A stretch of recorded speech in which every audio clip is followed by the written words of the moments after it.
You just lost your loved one. Now what? Welcome to the Grief in Life podcast, where we explore this new reality through grief-colored lenses. Openly, authentically, I'm your host, Nina Rodriguez. Let's get started. Hello, friends. How are you? So I've been reflecting quite a bit on something I thankfully learned early on in my grief journey, and that is that the pain is real, so very real, but the suffering is optional. So what does this mean? What is the difference between pain and suffering? Grief is an unwelcome companion that we never invite into our lives. It just sort of barges in unannounced, shattering our world and leaving us to pick up the pieces. Like losing your only sibling at the age of 32, for example. The pain can be unbearable, and it feels as if part of us has been torn away, leaving behind an emptiness that seems impossible to fill. But here's the thing. While the pain is undeniably real, the suffering can be optional. It's a choice, and we have the power to make that choice. So today, I want to explore what it means to embrace our grief, find hope in the darkness, and integrate this experience into our lives. When we lose a sibling, a loved one, it's as if we've lost a piece of ourselves, a shared history, a connection that feels irreplaceable. We may find ourselves questioning our purpose, our identity, and even our own mortality. It's a profound loss that can knock us off our feet, leaving us feeling lost and disconnected. But here's one of the things that I've learned on my own grief journey and through the stories of others. Grief is not a linear process. It's messy, unpredictable, and unique to each individual. And it's okay to feel the pain.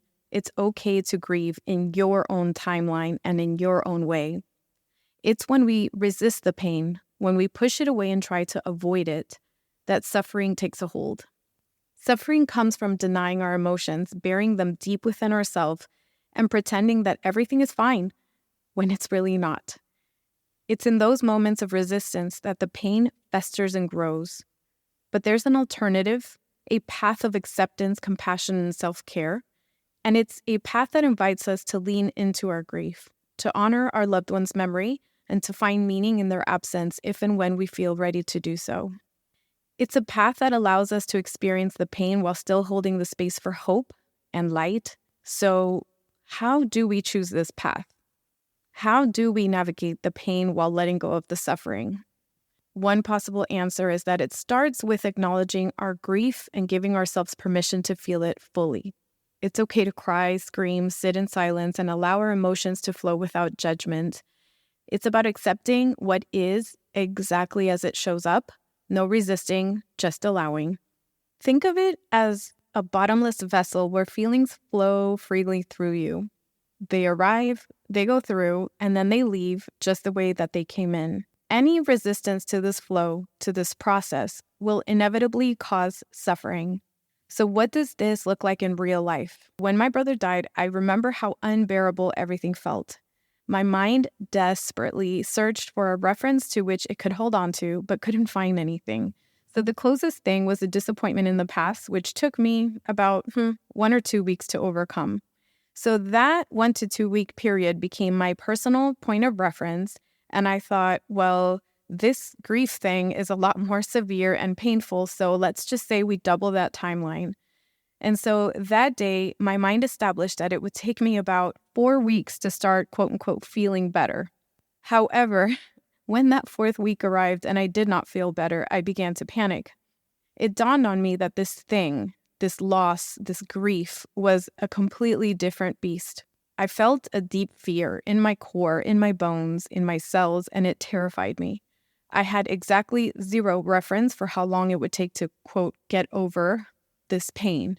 That made me panic. I expressed this feeling to a dear friend who lost her mother to cancer in hopes that she would have some answers, to which she said, "Oh, honey, grief is me going to the baking aisle at my grocery store, picking up a baking sheet so I can bake cookies with my kids, and immediately breaking down in tears because it reminded me of my mom. Show yourself grace." I slowed down to listen to what she was saying, but her mom passed away 10 months ago and she's still hurting? That thought terrified me even more. I surely couldn't withstand 2 more months of this, and certainly not 10 months. My mind tried to soothe me by making a distinction between my best friend's experiencing grief and my own. Just because she's in pain doesn't mean that I'm going to be in pain that long. Well, 3 years, 9 months, and 12 days later, I can assure you that I was wrong. The pain lasted well over the year of firsts. It has evolved since then, and I've gotten better at carrying it, but it's always there. What made the difference between the intensity then and what I feel today were the 3 words that my friends said to me that day. Show yourself grace.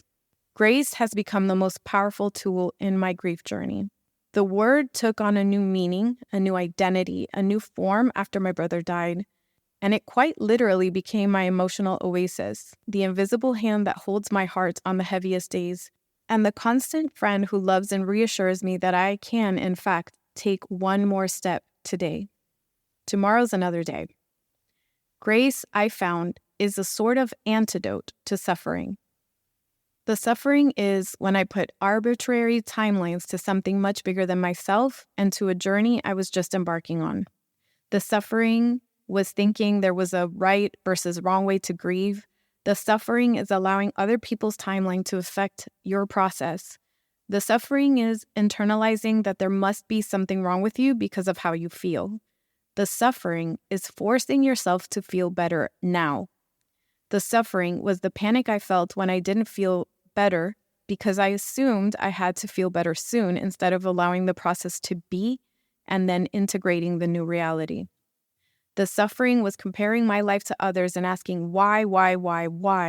The suffering was looking too far ahead into the future and thinking I wouldn't make it. Grace gently reminded me that all I am responsible for in grief and loss is this moment here. It's in being the kindest version of myself to myself. It's in putting one foot in front of the other and celebrating it as a milestone because it is in the context of grief and loss. Every step is a milestone, and every step allows us to get to the 10-month, the 1-year mark, the 3, 5, 10, 20, 50-year mark, and so on. Grace shows us what is possible and doable in this moment. Tomorrow will worry about itself. When we suffer a severe loss, I've found that it's wise to shorten the emotional and mental timeline of what the future now means. It's like what I imagine walking a tightrope over the Grand Canyon, for example, may feel like. If you look too far ahead or too far down, you will likely lose concentration and fall. That to me symbolizes suffering. But if you focus on this moment, on this next step, on you feeling the weight of the balancing bar as you move forward, that is grace in action. Another way to make suffering optional is to find support, a compassionate friend, a therapist, a grief support group, or even our own internal dialogue. You do not need to walk the grief path alone. Grievers need spaces where we can share our stories, our memories, and our pain without feeling the weight of judgment or shame. These spaces provide a container for our grief and offer the solace we so desperately need. Finding grief support groups related to your type of loss, I've found, can be a major source of support in this journey. In my grief, for example, I've been supported by strangers from all walks of life, in different countries, in different ages, who share the common experience, in my case, the loss of a sibling. They have become the source of strength that have helped me put one foot in front of the other many times over. They walk with me on this journey, and I walk with them. And step by step, we move forward together, with our pain, but without the unnecessary suffering. It's for this reason that I've created this podcast, the reason that I created my account, and the reason why I hold virtual meetups. I invite you to join our meetups, by the way, which I announce on my Instagram page. And you can also subscribe to the newsletter via the griefandlight.com website so that you could stay current on all announcements. As we navigate this journey, we must also remember to take care of ourselves. Self-care is not a luxury, it's a necessity. It means carving out moments of respite, practicing self-compassion and prioritizing our physical, emotional, mental, and spiritual well-being. It means allowing ourselves to find moments of joy and laughter amidst the sorrow.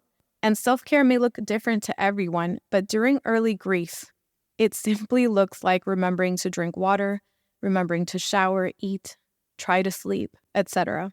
And as time progresses, it may look like finding support groups, journaling, or any spiritual practice that resonates with your beliefs. This self-care will evolve as you evolve and as your grief evolves. For me, self-care looks like writing to my brother in a dedicated journal and telling him everything I would have told him in real life. It also looks like adopting my puppy, Louie, and taking him to the park, which, side note, I swear, dog parks are quite literally the happiest places on earth. At least I think so after getting my dog. Every time I go, it's all smiles and cute puppies running around and everybody looks happy. Anyway, I digress. So finally, another way to process the pain without the suffering is by integrating our experience of our loss, in my case, the sibling loss, into our lives. And this means finding ways to honor their memory and keep their light alive. It's through these acts of remembrance, creating rituals, and finding meaning in our pain that we can transform our grief. And one caveat is that this particular step is optional. Not everyone finds meaning or wants to find meaning in their grief, and that is okay. This is also different than finding a silver lining in our loss, because I don't believe there is a silver lining in the loss. The loss just sucks, and I wholeheartedly believe that we could have learned these lessons some other way without having to lose our loved ones. So finding meaning, just to be clear, does not equal silver lining. Finding meaning is optional, but I have found it helpful in the process of moving forward. For example, anytime somebody tells me that this podcast helped them feel less alone, or that a post unlocked something within them, or that me saying what they felt out loud was healing for them, this makes this particular part of my experience a lot more meaningful. It lightens my grief backpack, and it helps me to put one foot in front of the other. And my hope is that this resonates with you and helps you put one foot in front of the other as well. So remember, the pain is real, but the suffering is optional. We have the power to choose how we navigate our grief and how we honor our siblings' lives and loved ones' lives. And in doing so, we can find hope and allow the light to guide us as we move forward. Until next time, take care. That's it for today's episode. Be sure to subscribe to the Grief and Light podcast. I'd also love to connect with you and hear your thoughts and your stories.